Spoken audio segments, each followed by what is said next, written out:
बिस्मिल्लाहिर्रहमानिर्रहीम। Dear students, ये second online lecture है। इससे पहले तो हम क्लास में कर चुके हैं, तो सेकंड ऑनलाइन लेक्चर में आज हम ये 5 स्लाइड्स हैं जिनको हम डिस्कस करेंगे। बेसिकली ये लास्ट लेक्चर जो हमने दिया था, ऑनलाइन लेक्चर जो मेरा पहला था, जिसके अंदर हमने हीट कैपेसिटीज़ को डिस्कस किया था, उसी की कंटिन्यूटी में ये है।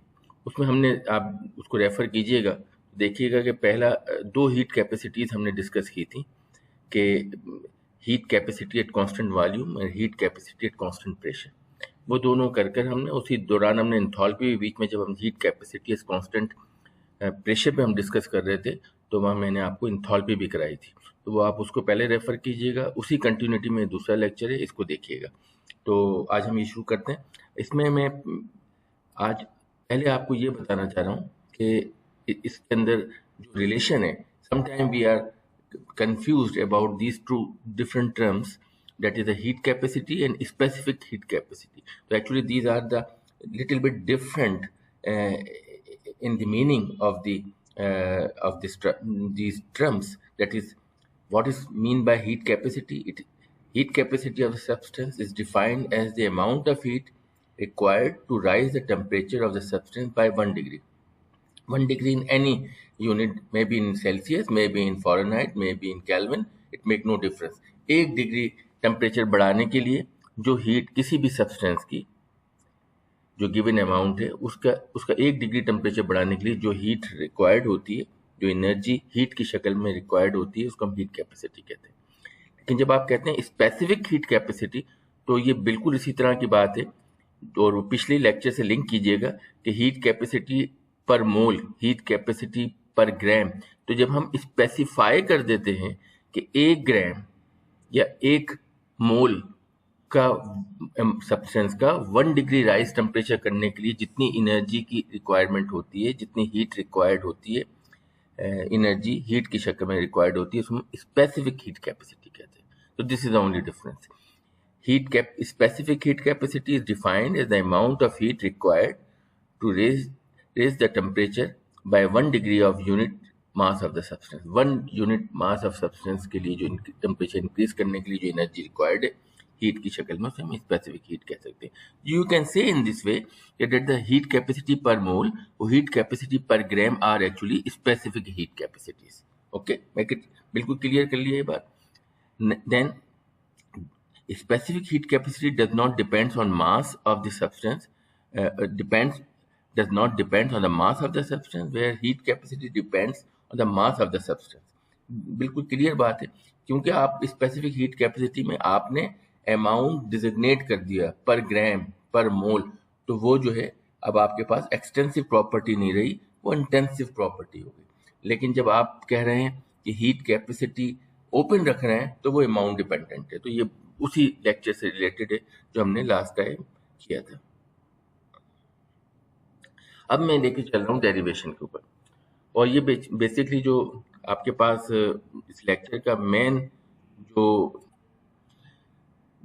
मेन टाइटल है इस लेक्चर का, आज के लेक्चर का, दोनों के दरमियान डिफरेंस है। और पिछली जो स्लाइड थी ये वाली, इसमें आप नज़र भी आ रहा है कि दोनों के दरमियान रिलेशन क्या है, दोनों हीट कैपेसिटीज़ के दरमियान क्या रिलेशन है, कौन सी ज़्यादा है, कौन सी कम है, दोनों बराबर हैं, वॉट। तो इसको हम आज करने जा रहे हैं। तो ये जो राइट साइड पे मैंने अपनी हैंड राइटिंग के अंदर डेरिवेशन की हुई है, ये आपको नज़र आ रही है। जो राइट साइड पे सिंस के बाद सीपी की वैल्यू और सीवी की वैल्यू, सीपी एंड सीवी दोनों लास्ट लेक्चर में हम ड्राइव कर चुके हैं कि सीपी एक्चुअली इंथैल्पी चेंज है as temperature rises at constant pressure, whereas the CV is the change in the infinitesimal change in the internal energy with respect to temperature at constant value. तो ये दोनों हमने पहले proof कर लिया था कि CP की वैल्यू क्या होती है, CV की वैल्यू क्या होती है। उसके बाद और मैंने लिखा है ये, as we have already studied the 2 types of the heat capacities in our last lecture, CV heat capacity at constant volume and CP heat capacity at constant pressure. The drive equation R is on the right side. तो अब आप इसके दरमियान relation, हम ये suppose करते हुए चल रहे हैं कि CP की वैल्यू CV से ज़्यादा है। अगर इसका डिफरेंस पॉजिटिव आता है तो इसका मतलब है कि CP ज़्यादा है, यानी इन दोनों का डिफरेंस की वैल्यू अगर पॉजिटिव मैग्नीट्यूड में आती है, पॉजिटिव वैल्यू आती है, तो इसका मतलब है हमारा एजम्पशन कि सीपी सीवी से ज़्यादा है, सही है।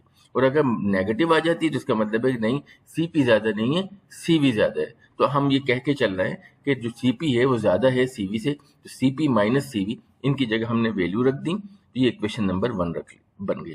सीपी की जगह सीपी की वैल्यू रख दी, सीवी की जगह उसकी वैल्यू रख दी। अब हम नेक्स्ट स्टेप लेके चल रहे हैं कि क्योंकि हमें मालूम है कि एंथैल्पी जो है वो इंटरनल एनर्जी और प्रेशर वॉल्यूम वर्क है, यानी enthalpy is the sum of the two things, that is the internal energy plus pressure volume work. तो यहाँ पे एंथैल्पी आपके पास ये दोनों चीज, तो ये हम लास्ट लेक्चर में हमने किया है, उसी को हम आगे लेके चल रहे हैं, यानी इसी बात को, और इसको पार्शियल डेरिवेट कर रहे हैं, डेरिवेशन कर रहे हैं एंथैल्पी की इस लिहाज से, यानी जो आपके पास इक्वेशन नंबर 1 में एंथैल्पी की वैल्यू है, आप वो देखिए, वो एंथैल्पी की वैल्यू आपके सामने है। अब उसके अंदर जो आपने इक्वेशन नंबर 2 बनाई है, इसको पहले आपने एंथैल्पी को उसी टर्म के लिहाज से ड्राइव किया, यानी जो इक्वेशन नंबर 1 में एंथैल्पी चेंज है with respect to temperature constant pressure पर, वही हमने H is equal to U plus P V पे लगाया है, यानी enthalpy change with respect to the temperature at constant pressure. अच्छा, जो जहां हमने पार्शियल डेरिवेशन जो की है, वही हमने राइट साइड पे वही इंटरनल एनर्जी के साथ की है, वही सेकंड टर्म के साथ की है। तो इंटरनल एनर्जी चेंज जो हो रही है, अगेन हमने जो इसको पार्शियल डेरिवेट किया है टेम्परेचर के लिहाज से एट कांस्टेंट प्रेशर प्लस, अच्छा पी को आप पार्शियल डेरिवेशन नहीं कर रहे क्योंकि कांस्टेंट प्रेशर पे तो पी में तब्दीली आएगी नहीं, तो पी एज इट इज रहा, यानी मैं इक्वेशन नंबर 2 की बात कर रहा हूँ। फिर वॉल्यूम को आपने वही उसी टेम्परेचर के लिहाज से डेरिवेट किया एट कांस्टेंट प्रेशर, तो कंडीशन भी वही रखी और आपने टेम्परेचर के लिहाज से पार्शियल डेरिवेशन करना है, तो इक्वेशन नंबर 2 ये बन गई। और ये इक्वेशन नंबर 2 जो है वो आपके पास आ गई है, बिल्कुल उसको रिप्लेस करने के लिए तैयार है जो आपके पास इक्वेशन नंबर 1 में है। अच्छा, अब आप सेकंड इक्वेशन आ गई, मेक इट क्लियर। उसके बाद जो मैंने अंडरलाइन की हुई है, ये है इंटरनल एनर्जी चेंज टेम्परेचर के लिहाज से कांस्टेंट प्रेशर पर। तो अब हम ये कह रहे हैं, सिंस इंटरनल एनर्जी जो है वो फंक्शन है दो चीज़ों का, टेम्परेचर का और वॉल्यूम का, यानी इन दोनों पर डिपेंड करती है। तो अब हम इसी बात को, यानी इंटरनल एनर्जी को हम पार्शियल डेरिवेशन कर रहे हैं दोनों वेरिएबल के लिहाज से, यानी इक्वेशन नंबर 3 बनाने के लिए कि टोटल चेंज इंटरनल एनर्जी में जो आ रही है वो internal energy change with respect to the temperature at constant volume multiply by total change in the temperature plus now change in the internal energy with respect to the another variable, that is with respect to the volume change, keeping the first variable constant यानी temperature multiply by total change in the volume। तो ये equation number 2 आपके पास बन गई। तो अब ये जो मैं बिल्कुल वैसी बात है जो हमने फर्स्ट लेक्चर में की है, पार्शियल डेरिवेशन मैंने आपको सिखाई है, उसकी वो मैंने आपको तस्वीरें भेजी थी, तो पार्शियल डिफरेंशिएशन की बात है। यानी मैंने यहाँ पर आपको क्या किया कि इंटरनल, ये जो आपके पास एक स्टेटमेंट है कि इंटरनल एनर्जी जो है वो फंक्शन है, दो चीज़ों पर डिपेंड करती है, टेम्परेचर पे और वॉल्यूम पे। उसी लिहाज से मैंने इक्वेशन नंबर 3 बनाई है पार्शियल डेरिवेशन करके कि जो टोटल चेंज इंटरनल एनर्जी में हो रही है वो दो चीज़ों के चेंज की वजह से हो रही है। पहले हमने टेम्परेचर को एड्रेस किया है वॉल्यूम को कांस्टेंट रखते हुए, दूसरी टर्म में प्लस के बाद हमने इंटरनल एनर्जी को वॉल्यूम के लिहाज से देखा है, कीपिंग द टेम्परेचर कांस्टेंट। तो ये हमारे पास इक्वेशन नंबर 3 बन गई। इस इक्वेशन नंबर 3 को उठा के हमने इक्वेशन नंबर 2 में वो जो अंडरलाइन है उसकी जगह हमने प्लेस कर दिया। ये आपने, यानी पहले आपने जस्ट इक्वेशन नंबर 3 उसको नेक्स्ट स्टेप में किया है। इक्वेशन नंबर 3 में हमने आगे एक बात बढ़ाई है कि डिवाइड किया है पूरी इक्वेशन नंबर 3 को dt से और कांस्टेंट प्रेशर की कंडीशंस इंपोज की हैं, कांस्टेंट प्रेशर की कंडीशंस को हमने अप्लाई किया है। तो क्या हुआ कि जो change in the internal energy है, total change in the internal energy, आपने उसको जब dt से डिवाइड किया कांस्टेंट प्रेशर रखकर, तो ये इक्वेशन बन गई जो इक्वेशन नंबर 4 के लेफ्ट साइड पर है। Total change in the internal energy with respect to the change in the temperature at constant pressure is equal to, जब आपने यही कंडीशन यानी डिवाइड किया dt के साथ और अप्लाई किया कांस्टेंट प्रेशर कंडीशन, तो इक्वेशन नंबर 3 का राइट साइड के ऊपर जो आपके पास टर्म है उस पर जब आपने अप्लाई किया तो पहली टर्म तो एज इट इज रह गई क्योंकि ऑलरेडी डिवाइडेड बाय dt है, और जो dt था जब आप उसको dt से ही डिवाइड करोगे तो वो टर्म गायब हो गई। प्लस इसी तरह इक्वेशन नंबर 3 की जो सेकंड टर्म है वो तो वैसे ही रही। वॉल्यूम को जब आपने पार्शियल डेरिवेट किया यानी dt से डिवाइड किया keeping the constant pressure conditions, तो ये इक्वेशन नंबर 4 बढ़ गई। तो इक्वेशन नंबर 3 पर आपने dt से डिवाइड किया, कांस्टेंट प्रेशर कंडीशंस अप्लाई की, तो इक्वेशन 3 इक्वेशन नंबर 4 में कन्वर्ट हो गई। अब इक्वेशन नंबर 4 में जो आपके पास है वो टर्म उठाकर आप इक्वेशन नंबर 2 की जो अंडरलाइन की हुई है उसकी जगह पर रखते हैं, तो आपके पास जो बिल्कुल आखिरी लाइन है वो नजर आ रही है आपके पास। डिफिकल्ट तो है, जाहिर है मैं जब आपको क्लास में जो हम कराते हैं उसमें एक एक टर्म को लेके मैं चल रहा होता हूँ तो लिटिल बिट डिफरेंट, बट अगर आप केयरफुल इसको देखें और वो पिछले लेक्चर को जहन में रखें तो ये हमने कैलकुलस की हुई है, सिंपल सी कैलकुलस से लॉजिकली समझने की कोशिश करें। तो ये जो फाइनली इक्वेशन नंबर 4 को जब आपने वो अंडरलाइन है इक्वेशन नंबर 2 में उस टर्म के बराबर आ गया है ये लेफ्ट साइड, तो पूरी राइट साइड की जो इक्वेशन 4 है वो आपने इक्वेशन नंबर 2 में रख दी, तो आपके पास ये पूरी की पूरी लास्ट इक्वेशन आ गई। इसको हम नेक्स्ट स्लाइड में आगे लेके चल रहे हैं। तो बात ये हुई कि पहले आपके पास सीपी की वैल्यू पिछले लेक्चर से, सीवी की वैल्यू पहले लेक्चर से, आपने दोनों का डिफरेंस निकाला, उनकी जगह इनकी वैल्यू रख दी, तो इक्वेशन नंबर 1 बन गई। फिर आपके पास इंथॉल्पी जो है वो function internal energy plus PV के बराबर है, तो इंथॉल्पी को आपने उसी लिहाज से पार्शियल डेरिवेशन की है जो इक्वेशन 1 में जहां इंथॉल्पी नजर आ रही है, तो आपने उसको इक्वेशन नंबर 2 हासिल हुई। उसके बाद एक टर्म थी इक्वेशन नंबर 2 के अंदर जो internal energy change with respect to temperature constant pressure था, इसको आगे बढ़ाने के लिए आपने ये टर्म ली कि इंटरनल एनर्जी जो है वो फंक्शन है टेम्परेचर और वॉल्यूम के, दो चीज़ पर डिपेंड करती है। उसी लिहाज से पहले आपने इंटरनल एनर्जी को पार्शियल डेरिवेशन की इक्वेशन बना के इक्वेशन नंबर 3 हासिल की। फिर इक्वेशन 3 को आपने पूरी इक्वेशन को dt से डिवाइड किया और कांस्टेंट प्रेशर कंडीशंस अप्लाई की। तो जब आपने dt से डिवाइड किया तो इक्वेशन नंबर 3 जो है वो इक्वेशन नंबर 4 बन गई। उसमें d जो है du, ये एक्चुअली अलजेब्रा वाला d नहीं है, ये क्या है, small change, infinitesimal change in the internal energy. जब आपने उसको अगेंस्ट टेम्परेचर आप उसको डेरिवेट कर रहे हैं, कांस्टेंट प्रेशर कंडीशन पे डेरिवेशन कर रहे हैं, तो वो पार्शियल डेल की टर्म इस्तेमाल हो गई, जो सैम्बल है वो डी से हटके डेल हो गया। डिवाइडेड बाय dt मतलब change with respect to temperature, impose किया कांस्टेंट प्रेशर कंडीशन यानी p ब्रैकेट से बाहर लिख दिया। जो लेफ्ट पे किया वही राइट पे किया, तो यहाँ पहली टर्म तो वैसी थी, जब dt को dt से डिवाइड किया तो dt गायब हो गया। जो इक्वेशन नंबर 3 का पहली टर्म जो लास्ट टर्म है उसका पहला हिस्सा तो वैसे ही रहा। वॉल्यूम चेंज को आपने dt के लिहाज से dt से डिवाइड किया और कांस्टेंट प्रेशर कंडीशन अप्लाई की, तो इक्वेशन 4 बन गई। इक्वेशन 4 को आपने इक्वेशन नंबर 2 में जो अंडरलाइन वाली जगह है उसमें रखा, तो ये फाइनल इक्वेशन बन गई। इसको अब आगे लेके चलना है, राइट साइड पे रखिए ध्यान। अब उसी इक्वेशन को हमने यहाँ जब रखा तो दो टर्म जो थी वो सेम थी, उनको हमने कैंसिल आउट कर दिया, cp माइनस cv जो है वो आपके पास यहाँ पर आ गया। अब आपने कॉमन निकाल लिया, तो कॉमन निकाल लिया तो आपके पास इक्वेशन नंबर 5 नजर आ रही है, कॉमन बाहर आ गया। पहली टर्म के अंदर जो internal energy change with respect to the volume change at constant temperature था वो रह गया ब्रैकेट के अंदर, और प्लस p रह गया, क्योंकि जो नेक्स्ट जो सेकंड टर्म थी दोनों साइडों में कॉमन थी वो बाहर आ गई, इक्वेशन नंबर 5 बन गई। अब जब इक्वेशन 5 बन गई तो इसमें आप ये देखिए कि तो ये अब इसको समझिए, जो इक्वेशन नंबर 5 में जो अंडरलाइन मैंने की हुई है ये क्या चीज़ है कि ये बता ये रही है कि इंटरनल एनर्जी के अंदर वॉल्यूम तब्दील करने से कांस्टेंट टेम्परेचर के ऊपर हम ये कह रहे हैं कि ये जो है वो आप इसको कंसीडर करें जीरो के बराबर। क्यों कि जब वॉल्यूम ये जो आपका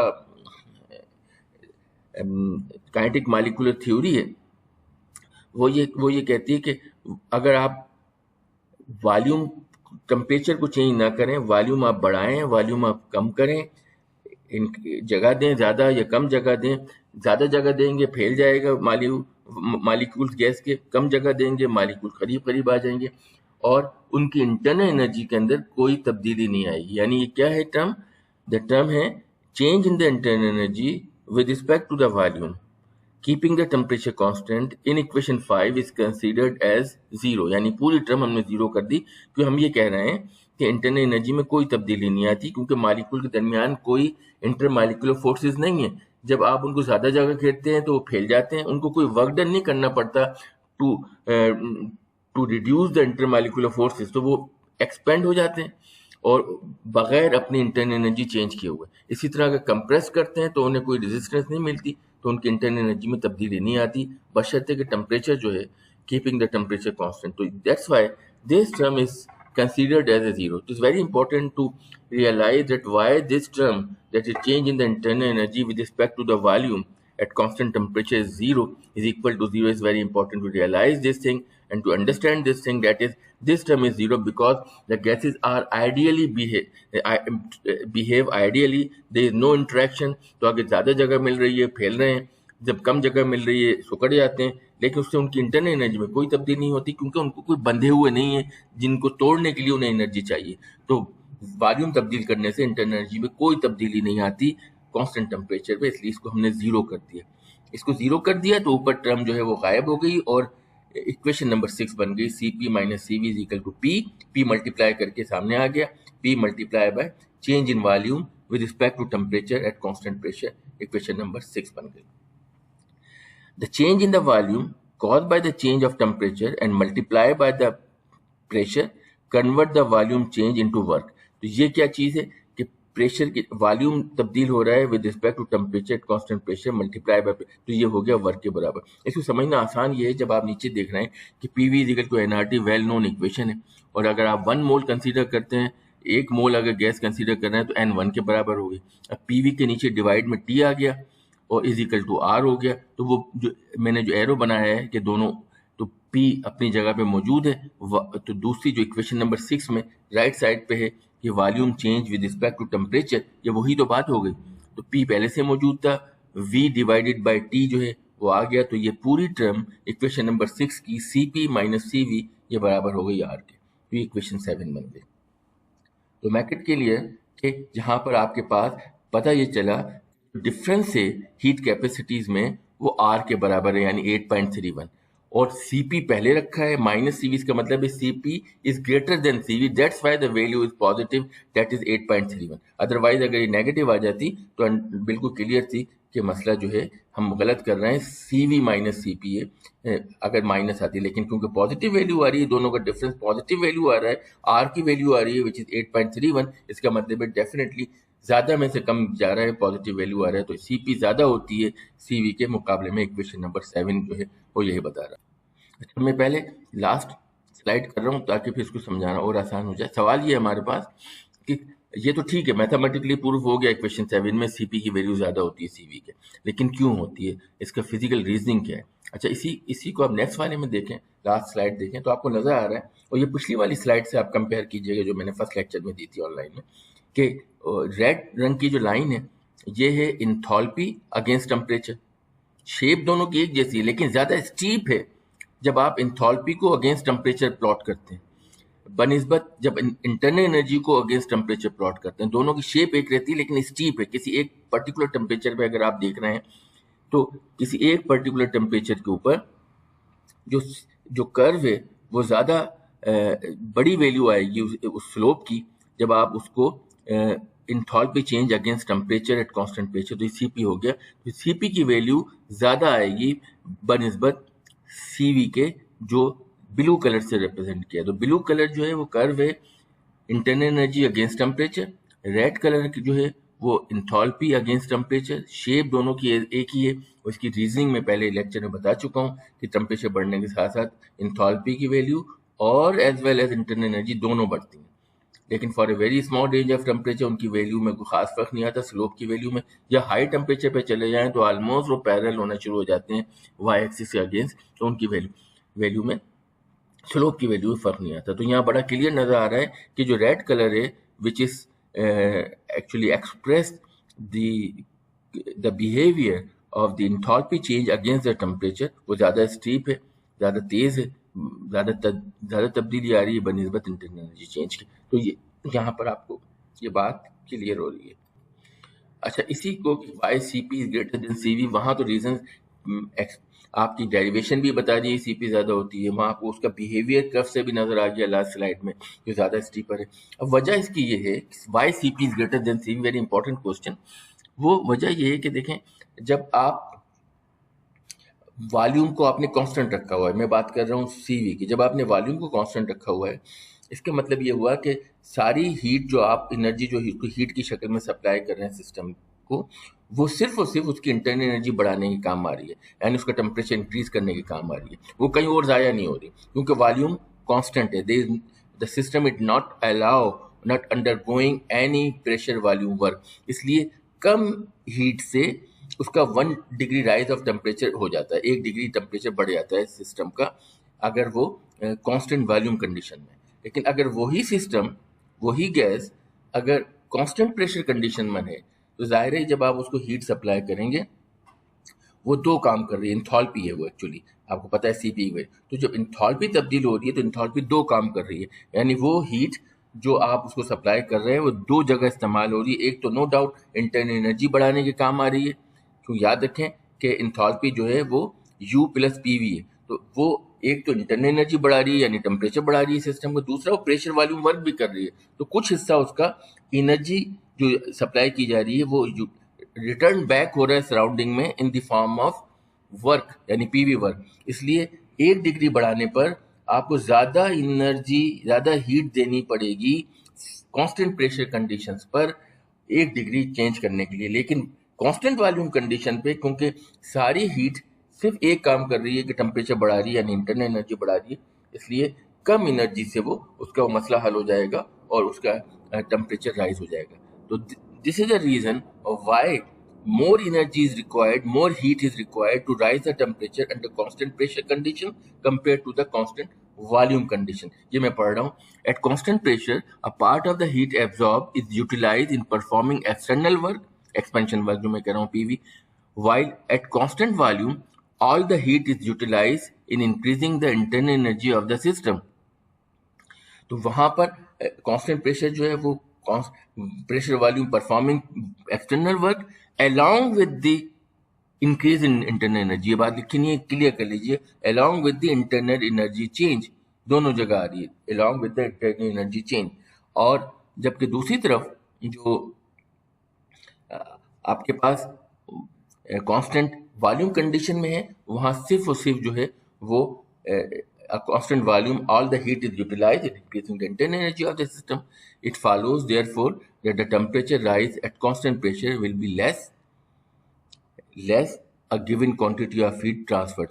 More heat would be required at constant pressure to cause the same temperature rise, and Cp will greater than Cv. यानी उसी टेम्परेचर राइज करने के लिए जो कांस्टेंट वॉल्यूम के लिए था, कांस्टेंट प्रेशर कंडीशन में आपको ज़्यादा हीट देनी पड़ेगी, क्योंकि वो उसका कुछ हिस्सा यूटिलाइज हो जाएगा एक्सपेंशन वर्क में, जो सराउंडिंग को वापस कर देगा। याद रहे कि जो एक्सटर्नल वर्क है, इसका मतलब है कि सिस्टम परफॉर्म कर रहा है वर्क सराउंडिंग पे, तो जब पीवी वर्क हो रहा है, पॉजिटिव वर्क हो रहा है, तो एनर्जी वर्क की शक्ल में सिस्टम सराउंडिंग को वापस हो रही है और कुछ एनर्जी यूटिलाइज हो रही है टेम्परेचर, तो इतना टेम्परेचर नहीं बढ़ रहा। अगर आप चाहते हैं कि इतना ही टेम्परेचर बढ़े, इतना ही डिग्री राइज हो जो कांस्टेंट वॉल्यूम में था, तो उसके लिए आपको ज़्यादा एनर्जी देनी पड़ेगी, इसलिए Cp की वैल्यू बढ़ जाएगी Cv के मुकाबले में। तो this is all about, for gases the slope of the curve of enthalpy versus temperature is steeper than that of the graph of internal energy versus temperature, therefore Cp is greater than Cv। दोनों लिहाजों से मैंने आपको ये समझा दिया।